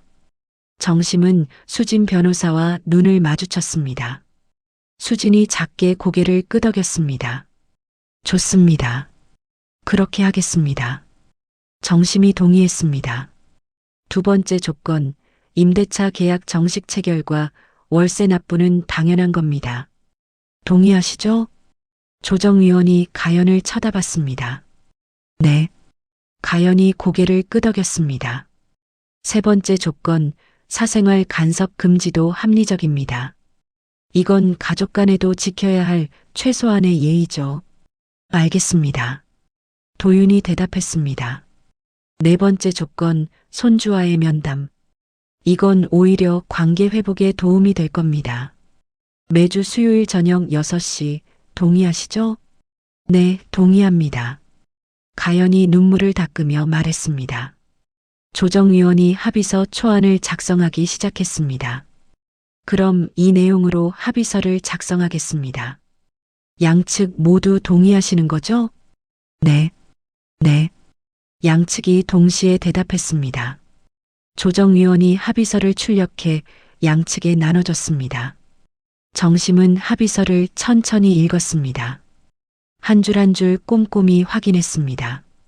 모든 조건이 명확하게 적혀 있었습니다. 반환 금액, 상환 일정, 임대 조건, 간섭 금지, 면담 약속까지요. 서명하시겠습니까? 조정위원이 펜을 건넸습니다. 정심은 펜을 들고 잠시 망설였습니다. 가슴이 복잡했습니다. 하지만 이것이 최선이었습니다. 가족의 정을 완전히 끊지 않으면서도 명확한 경계를 세우는 방법이었습니다. 정심은 합의서 끝에 이름을 썼습니다. 문정심. 가연과 도윤도 서명했습니다. 좋습니다. 합의가 성립됐습니다. 양측 모두 이 합의 내용을 성실히 이행하시기 바랍니다. 조정위원이 합의서에 도장을 찍었습니다. 조정실을 나서는 길, 정심과 가연이 잠깐 마주쳤습니다. 어머님, 가연이 울먹이며 말했습니다. 이제부터는 약속 지키자. 그게 우리가 관계를 유지하는 방법이야. 정심의 목소리는 부드러웠습니다. 네, 죄송합니다. 미안해할 필요 없어. 앞으로 잘하면 돼. 정심은 짧게 말하고 복도를 걸었습니다. 수진 변호사가 옆에서 말했습니다. 잘하셨어요, 어머님. 합의의 핵심은 재발 방지입니다. 문서와 일정과 이행, 이 세 가지가 다 명확해졌어요. 고맙습니다, 변호사님. 법원 밖으로 나오니 햇빛이 눈부셨습니다. 정심은 하늘을 올려다봤습니다. 가슴 한편이 후련했습니다. 감정의 잔여물을 서랍처럼 닫아둔 기분이었습니다. 합의의 요체는 재발 방지였습니다. 그리고 그 핵심은 문서와 일정과 이행이었습니다. 정심은 이제 확신했습니다. 자신이 올바른 선택을 했다는 것을요. 그날 저녁 정심은 원룸에 앉아 달력을 펼쳤습니다. 수요일마다 지안이라고 작은 글씨로 적어 넣었습니다. 손주와의 시간은 정심에게 가장 소중한 약속이었습니다. 휴대폰이 울렸습니다. 혜진에게서 온 문자였습니다. 어머님, 오늘 조정 잘 마무리하셨다고 들었습니다. 정말 수고 많으셨어요. 이제 새로운 시작입니다. 정심은 문자를 읽고 미소 지었습니다. 고마워요, 혜진 씨. 덕분에 여기까지 왔어요. 창밖에는 저녁 노을이 지고 있었습니다. 정심은 창가에 서서 오랫동안 하늘을 바라봤습니다. 남편의 목소리가 들리는 것 같았습니다. 여보, 잘했소. 이제 당신 인생을 사시오. 정심은 작게 중얼거렸습니다. 네, 여보. 이제 내 인생을 살게요. 그날 밤 정심은 평온하게 잠들었습니다. 긴 싸움이 끝났고 새로운 시작이 기다리고 있었습니다. 합의서는 단순한 문서가 아니었습니다. 정심에게는 자유를 되찾은 증서였습니다. 그리고 내일부터 정심은 진짜 자신의 삶을 살아갈 것이었습니다. 조정합의 후 일주일이 지났습니다. 가연은 약속대로 첫 번째 상환금 50만 원을 정심의 계좌로 보냈습니다. 정심은 입금 확인 문자를 보고 안도했습니다. 약속이 지켜지기 시작한 것이었습니다. 5월 첫째 주 수요일 저녁 6시였습니다. 정심은 손주 지안이를 만나기 위해 약속 장소인 복지관 근처 식당으로 향했습니다. 지안이는 이미 도착해 있었습니다. 학교 가방을 메고 혼자 앉아 있는 모습이 기특했습니다. 할머니, 지안이가 달려와 안겼습니다. 우리 지안이 학교 잘 다녀왔어? 네. 오늘 수학시험 100점 맞았어요. 지안이의 얼굴이 환했습니다. 정심은 손주와 함께 저녁을 먹으며 학교 이야기를 들었습니다. 친구들 이야기, 선생님 이야기, 급식 메뉴 이야기까지요. 할머니는 지금 어디 사세요? 지안이가 물었습니다. 할머니는 조그만 집에서 살아. 혼자 조용히 지내고 있어. 외롭지 않으세요? 아니야. 할머니는 괜찮아. 오히려 편해. 정심은 손주의 머리를 쓰다듬었습니다. 저녁 식사 후 집으로 돌아온 정심은 서류 정리를 시작했습니다. 남편이 남긴 유언공증 서류를 다시 한번 꼼꼼히 확인하는 중이었습니다. 그때였습니다. 봉투 맨 아래에서 작은 서류 하나가 더 나왔습니다. 신탁계약서 부본이라는 제목이 적혀 있었습니다. 정심은 서류를 펼쳤습니다. 첫 장을 넘기는 순간 심장이 멎는 것 같았습니다. 수익자 박지안 미성년자, 신탁 재산 송도 상가 건물 지분 10%, 신탁 목적 수익자의 교육 및 양육 지원. 정심은 눈을 의심했습니다. 다시 읽어봤지만 내용은 명확했습니다. 남편이 건물 지분 10%를 손주 지안이 명의로 신탁 설정해 둔 것이었습니다. 서류를 계속 읽어 내려갔습니다. 수익 배분 매월 임대료 수입의 10%를 수익자 명의 교육계좌로 입금. 수익자가 성년이 될 때까지 관리인이 관리하며 교육비, 학습비, 진로 개발비 등 교육 목적으로만 사용 가능. 관리인 문정심 조모. 관리인은 매년 사용 내역을 기록하고 보관할 의무가 있음. 정심의 손이 떨렸습니다. 마지막 장에는 남편의 손글씨 메모가 있었습니다. 여보, 지안이는 우리 손주요. 이 아이만큼은 돈 때문에 상처받지 않았으면 좋겠소. 교육은 누구도 빼앗을 수 없는 재산이니까요. 당신이 잘 지켜주시오. 정심은 메모를 읽으며 눈물이 흘렀습니다. 여보, 당신은 이렇게까지 생각하고 있었구나. 정심은 서류를 다시 정리하며 계산했습니다. 월 1,100만 원의 10%면 110만 원이었습니다. 1년이면 1,320만 원이었습니다. 지안이가 20살이 될 때까지 11년이 남았습니다. 그동안 모이는 돈은 최소 억대가 넘을 것이었습니다. 이건 아이의 미래야. 반드시 지켜야 해. 정심은 마음을 다잡았습니다. 다음 날 정심은 가영과 도윤에게 연락했습니다. 만나서 할 이야기가 있어. 중요한 거야. 오후 3시 복지관 상담실에서 만났습니다. 혜진도 자리를 함께 했습니다. 정심은 신탁계약서를 테이블 위에 올려놓았습니다. 이거 봐. 가영과 도윤은 서류를 집어들었습니다. 내용을 읽어 내려가던 두 사람의 표정이 점점 놀라움으로 변했습니다. 이게 지안이 명의로? 도윤이 놀라서 물었습니다. 그래. 할아버지가 손주를 위해 남긴 거야. 건물 지분 10%가 지안이 것이야. 정심의 목소리는 차분했습니다. 그럼 매달 110만 원이 지안이 계좌로? 가연이 계산하며 말했습니다. 맞아. 교육 목적으로만 쓸 수 있어. 내가 관리인으로 지정되어 있고 매년 사용 내역을 기록해야 해. 정심이 설명했습니다. 가연의 얼굴이 복잡해졌습니다. 그럼 우리가 함부로 쓸 수 없는 거네요. 당연하지. 이건 지안이 거야. 누구도 건드릴 수 없어. 정심의 목소리에 힘이 실렸습니다. 도윤이 신탁 조항을 다시 읽었습니다. 엄마, 이게 아버지가 우리를 믿지 못해서 만든 거 아니에요? 그렇게 볼 수도 있지. 하지만 나는 이게 지안이를 지키기 위한 아버지의 마지막 선물이라고 생각해. 정심이 말했습니다. 가연이 고개를 숙였습니다. 죄송해요, 어머님. 제가 너무 욕심을 부렸어요. 이제 알았으면 됐어. 앞으로는 아이를 중심으로 생각하자. 정심의 목소리는 부드러웠습니다. 이 신탁 때문에 너희가 해야 할 일이 있어. 정심이 메모지를 꺼냈습니다. 첫째, 지안이 교육에 투자해. 학원비든 책값이든 아낌없이 써. 그 돈은 내가 신탁 계좌에서 지원할게. 둘째, 아이한테 돈의 의미를 가르쳐. 이게 어떻게 모인 돈인지, 왜 함부로 쓰면 안 되는지 알려줘. 셋째, 매년 사용 내역을 정리해서 나한테 보고해.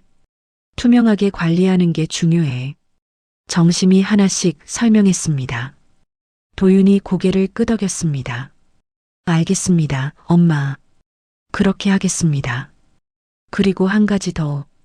정심이 두 사람을 번갈아 봤습니다. 이 신탁은 너희가 약속을 잘 지키는지 확인하는 장치이기도 해. 만약 지안이 권리를 침해하거나 신탁 목적을 벗어나면 법적 조치를 취할 수 있어. 명심해. 가영과 도윤은 긴장한 표정으로 고개를 끄덕였습니다.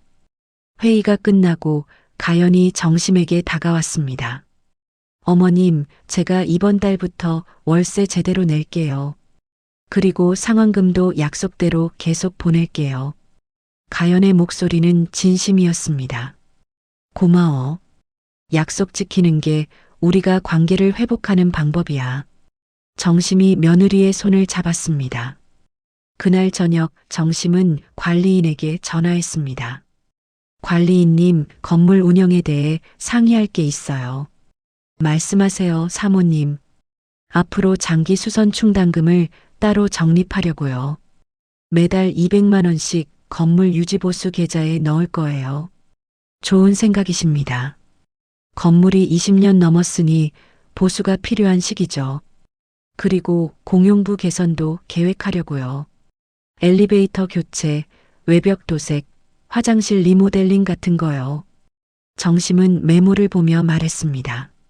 사모님, 그럼 장기 계획표를 작성해 드리겠습니다. 고맙습니다. 이제 이 건물은 지안이 미래이기도 하니까 잘 관리해야죠. 전화를 끊고 정심은 지안이 사진을 꺼내봤습니다. 환하게 웃고 있는 손주의 얼굴이었습니다. 지안아, 할아버지가 너를 위해 이렇게 준비해뒀어. 할머니가 잘 지킬게. 정심은 사진을 가슴에 안았습니다. 다음 주 수요일 지안이를 만났을 때 정심은 조심스럽게 이야기를 꺼냈습니다. 지안아, 할머니가 너한테 해줄 이야기가 있어. 뭐예요, 할머니? 할아버지가 지안이를 위해 선물을 남기셨어. 정심은 쉬운 말로 신탁에 대해 설명했습니다. 그게 뭐예요? 지안이가 공부하고 싶은 거 배우고 하고 싶은 거 하라고 할아버지가 돈을 모아두신 거야. 피아노 배우고 싶으면 피아노도 배우고 그림 배우고 싶으면 그림도 배우고. 와, 정말요? 지안이의 눈이 반짝였습니다. 응. 하지만 함부로 쓰면 안 돼. 공부하는 데만 써야 해. 그게 할아버지 약속이야. 네, 알겠어요. 저 열심히 공부할게요. 지안이가 환하게 웃었습니다. 정심은 손주의 손을 잡았습니다. 그리고 지안아, 돈은 많이 있는 게 중요한 게 아니야. 어떻게 쓰느냐가 중요한 거야.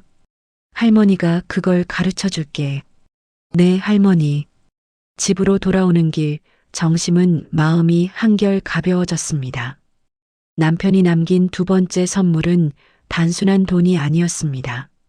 그건 가족의 관계를 바로잡는 열쇠였고, 손주의 미래를 지키는 방패였습니다. 그리고 정심에게는 유연함을 주는 장치였습니다. 미워하기만 할 수 없었습니다. 아이를 위해서라도 관계를 이어가야 했으니까요.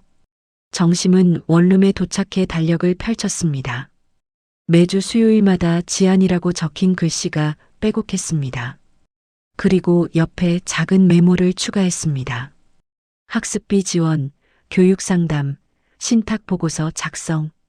정심의 삶에는 이제 새로운 의미가 생겼습니다. 손주를 지키고 교육하고 함께 성장하는 것이었습니다. 창밖에는 초여름 바람이 불어왔습니다. 정심은 창문을 열고 깊게 숨을 들이쉬었습니다. 남편의 목소리가 들리는 것 같았습니다. 여보, 잘하고 있소. 우리 손주 잘 부탁하오. 정심은 작게 웃었습니다. 걱정 마요, 여보. 제가 잘 지킬게요.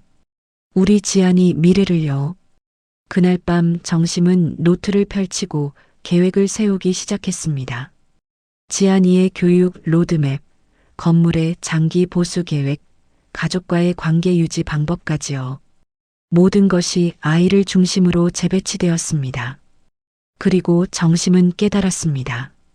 이 반전이 자신의 결정을 더 유연하게 만들었다는 것을요. 관계의 방향이 아이에게 맞춰지면서 미움과 서운함 대신 희망과 책임이 자리 잡았습니다. 정심은 펜을 내려놓고 하늘을 올려다봤습니다. 고마워요, 여보. 덕분에 제가 할 일을 찾았어요. 작은 목소리로 중얼거렸습니다. 그리고 내일을 준비하기 시작했습니다. 손주의 미래를 지키는 할머니로서요. 신탁 공개 후 3개월이 흘렀습니다. 여름이 깊어지는 8월 초였습니다.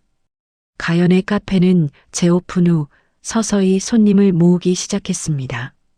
처음엔 하루 서너 팀이었던 손님이 이제는 10팀을 넘었습니다. 입소문이 나면서 점심시간에는 자리가 없을 정도였습니다. 매달 월초가 되면 정심의 계좌로 월세가 입금되었습니다. 8월 1일 오전 9시 어김없이 입금 문자가 왔습니다. 서가현 님이 250만 원을 입금하셨습니다. 정심은 문자를 확인하고 즉시 영수증을 발행했습니다. 그리고 클라우드 폴더에 날짜별로 정리해 저장했습니다. 2025년 8월 월세 입금 완료. 영수증 발행. 모든 것이 절차대로 진행되었습니다. 감정이 아니라 약속으로, 기대가 아니라 확인으로 관계가 유지되었습니다. 오후 3시 정심은 송도 건물로 향했습니다. 4층 임차인이었던 학원이 계약 종료로 나간 뒤 공실이 생겼기 때문이었습니다. 관리인과 함께 4층을 둘러봤습니다. 사모님, 2호실 어떻게 하시겠습니까? 여기는 제가 쓸 거예요. 정심의 대답에 관리인이 놀랐습니다. 사모님께서 직접요? 네. 작은 거처로 만들려고요. 가끔 여기서 지내고 싶어서요. 정심은 창문 너머로 보이는 송도 풍경을 바라봤습니다. 공원과 건물들, 그리고 먼 바다까지 한눈에 들어왔습니다. 알겠습니다. 수리 견적 받아드리겠습니다. 간단하게만 해주세요. 침대 하나, 작은 식탁 하나, 그리고 책상이면 충분해요. 정심의 요구는 소박했습니다. 건물을 나서며 정심은 1층 카페를 슬쩍 들여다봤습니다. 가연이 손님들에게 커피를 서빙하고 있었습니다. 얼굴에는 땀이 맺혀 있었지만 표정은 밝았습니다. 정심은 들어가지 않고 조용히 발걸음을 돌렸습니다. 굳이 마주칠 필요는 없었습니다. 며느리가 잘하고 있다는 것만 확인하면 충분했습니다. 집으로 돌아오는 길에 정심은 시장 반찬 가게 앞을 지나갔습니다. 40년 넘게 운영했던 가게는 이제 다른 사람 손에 넘어가 있었습니다. 정심은 지난달에 가게를 정리했습니다. 더 이상 새벽 5시에 일어나 국을 끓이고 반찬을 담을 필요가 없었습니다. 대신 정심은 새로운 일을 시작했습니다. 복지관에서 하는 독거노인 식사 배달 봉사였습니다. 주 3회 화요일과 목요일과 토요일 오전에 정심은 복지관으로 향했습니다. 다른 자원봉사자들과 함께 도시락을 싸고 혼자 사시는 어르신들 댁을 방문했습니다. 어르신, 식사 가져왔어요. 아이고, 고맙네. 또 왔어? 네, 맛있게 드세요. 정심은 도시락을 전달하고 짧게 안부를 물었습니다. 건강은 괜찮으신지, 불편한 건 없으신지, 필요한 건 없으신지요. 봉사를 마치고 복지관으로 돌아오면 혜진이 차를 내줬습니다. 어머님, 오늘도 수고하셨어요. 아니에요. 제가 오히려 힘을 얻어요. 나보다 더 힘든 분들을 보면 제 삶이 얼마나 괜찮은지 깨닫게 되거든요. 정심은 따뜻한 차를 마시며 미소 지었습니다. 요즘 며느리분이랑은 어떠세요? 잘 지내요. 약속도 잘 지키고 있고요. 다행이네요. 시간이 약이죠. 혜진이 고개를 끄덕였습니다. 수요일 저녁 6시였습니다. 정심은 약속 장소인 식당에서 지안이를 기다렸습니다. 곧 지안이가 도착했습니다. 오늘은 도윤이 함께 왔습니다. 엄마. 도윤이 조심스럽게 인사했습니다. 응, 앉아라. 정심은 짧게 대답했습니다. 셋이 함께 저녁을 먹었습니다. 지안이가 학교 이야기를 신나게 했고 도윤은 조용히 듣고 있었습니다. 엄마, 저 말씀드릴 게 있어요. 식사가 끝난 후 도윤이 입을 열었습니다. 뭔데? 제가 잘못했어요. 그동안 엄마한테 너무 못했어요. 가연이 말만 듣고 엄마 입장은 생각 안 했어요. 도윤의 목소리가 떨렸습니다. 이제 알았으면 됐어. 정심은 짧게 대답했습니다. 앞으로는 잘할게요. 작은 약속이라도 꼭 지킬게요. 말보다 행동이 중요해. 정심의 말에 도윤이 고개를 끄덕였습니다. 집으로 돌아오는 길 정심의 휴대폰이 울렸습니다. 가연이었습니다. 정심은 한 호흡 두고 전화를 받았습니다. 어머님, 저예요. 응, 무슨 일이야? 아무것도 아니고요. 그냥 어머님 안부 여쭤보려고요. 가연의 목소리는 조심스러웠습니다. 나 잘 지내. 너도 몸 건강히 챙겨. 네. 어머님도요. 그리고 이번 주말에 과일 좀 갖다 드려도 될까요? 그래, 좋아. 짧은 통화였지만 예전과는 달랐습니다. 사건을 보고하거나 돈을 요구하는 전화가 아니었습니다. 그저 안부를 묻는 전화였습니다. 토요일 오전 가연이 정말로 과일 상자를 들고 왔습니다. 어머님, 제철 복숭아예요. 드세요. 고마워. 들어와.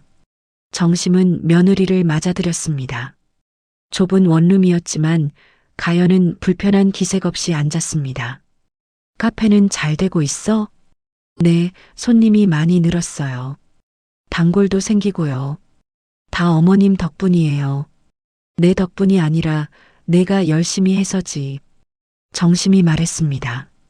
그래도 어머님이 기회를 주셔서 가능했어요. 감사해요. 가연의 눈에 눈물이 맺혔습니다. 이제 잘하면 돼. 과거는 과거야. 정심은 며느리의 손을 잡았습니다. 가연은 1시간쯤 있다가 일어났습니다. 어머님, 다음에 또 뵐게요. 그래, 조심히 가. 문을 닫고 정심은 과일 상자를 열었습니다. 탐스러운 복숭아가 가득했습니다. 정심은 복숭아 하나를 꺼내 한 입 베어 물었습니다. 달콤한 즙이 입안에 퍼졌습니다. 관계도 이런 거구나. 시간이 지나면 달콤해지는 거. 정심은 생각했습니다. 저녁이 되어 정심은 달력을 펼쳤습니다. 다음 주 수요일에 동그라미를 쳤습니다. 지안이 작은 글씨로 적어 넣었습니다. 그리고 옆에 메모를 추가했습니다.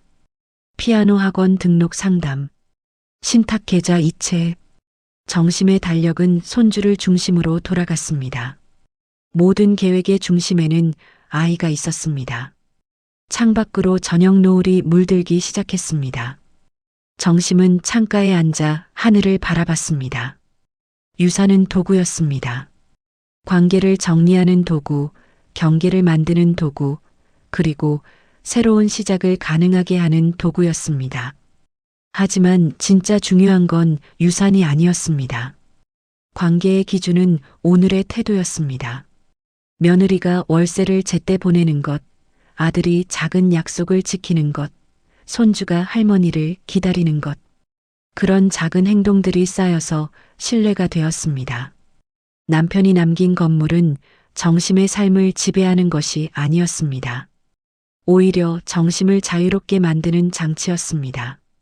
경제적 자유, 선택의 자유, 관계를 정리할 자유, 그리고 새롭게 시작할 자유였습니다. 휴대폰에 알림이 떴습니다. 지안이에게서 온 문자였습니다. 할머니, 다음 주 수요일에 뭐 먹을래요? 제가 고를게요. 정심은 웃으며 답장을 보냈습니다. 지안이가 좋아하는 걸로 먹자. 할머니는 다 좋아. 문자를 보내고 정심은 식탁을 바라봤습니다. 내일 장을 봐서 반찬을 만들어둬야겠다고 생각했습니다. 수요일에 지안이가 오면 함께 먹을 수 있도록요. 정심은 일어나 냉장고를 열었습니다. 무엇을 만들까 생각하며 재료를 확인했습니다. 그리고 달력을 다시 봤습니다. 매주 수요일마다 빨간 동그라미가 그려져 있었습니다. 정심은 다음 주, 그 다음 주, 그 다음 주의 수요일에도 동그라미를 쳤습니다. 미리 준비하는 마음이었습니다. 다음 식탁엔 자리를 하나 더 준비해야지. 정심은 작게 웃었습니다. 창밖에는 별이 뜨기 시작했습니다. 여름밤의 따뜻한 바람이 창문 틈으로 들어왔습니다. 정심은 남편 사진을 꺼내봤습니다. 여보, 고마워요. 덕분에 제가 새로운 삶을 살고 있어요. 작은 목소리로 중얼거렸습니다. 건물도 고마웠지만 더 고마운 건 제가 저를 지키는 법을 배웠다는 거예요. 남에게 기대지 않고 제 힘으로 설 수 있게 됐어요. 정심은 사진을 다시 제자리에 놓았습니다. 그리고 침대에 누워 천장을 바라봤습니다. 내일은 봉사하는 날이었습니다. 화요일 오전 10시 복지관에서 만나기로 했습니다. 모레는 손주 학원 상담을 가는 날이었습니다. 피아노를 배우고 싶다던 지안이를 위해 좋은 선생님을 찾아봐야 했습니다. 다음 주에는 건물 4층 수리가 끝나는 날이었습니다. 정심만의 작은 거처가 완성되는 날이었습니다. 매일이 계획으로 채워져 있었습니다. 하지만 숨막히지 않았습니다. 오히려 활기찼습니다. 정심은 이제 알았습니다. 혼자라는 것이 외롭다는 뜻이 아니라는 것을요. 혼자는 자유였고 선택이었고 힘이었습니다. 그리고 혼자여도 사랑할 수 있었습니다. 손주를, 아들을, 며느리를, 그리고 자기 자신을요. 정심은 눈을 감았습니다. 내일이 기다려졌습니다. 새로운 하루가, 새로운 만남이, 새로운 이야기가 기다리고 있었습니다. 그리고 매주 수요일마다 정심은 식탁에 자리를 하나 더 준비할 것이었습니다. 손주를 위한 자리를요. 그 자리는 단순한 밥자리가 아니었습니다. 사랑의 자리였고, 약속의 자리였고, 미래의 자리였습니다. 정심은 편안하게 잠들었습니다. 꿈속에서 남편이 나타났습니다. 잘했소, 여보. 당신은 참 강한 사람이요. 고마워요, 여보. 이제는 제가 알아서 잘할 수 있어요. 그래, 믿소. 우리 손주도 잘 부탁하오. 걱정 마세요. 제가 잘 지킬게요. 꿈속 대화는 따뜻했습니다. 다음 날 아침 정심은 상쾌하게 일어났습니다. 창문을 열자 여름 햇살이 쏟아져 들어왔습니다. 새로운 하루가 시작되었습니다. 그리고 정심의 새로운 인생도 계속되었습니다. 68살의 나이에 찾은 자유. 남편이 남긴 건물이 아니라 스스로 일궈낸 삶이었습니다. 정심은 웃으며 하루를 시작했습니다. 오늘의 이야기 어떠셨나요? 댓글에서 자유롭게 이야기해 주세요. 다음번에도 재밌는 이야기로 돌아오겠습니다. 감사합니다.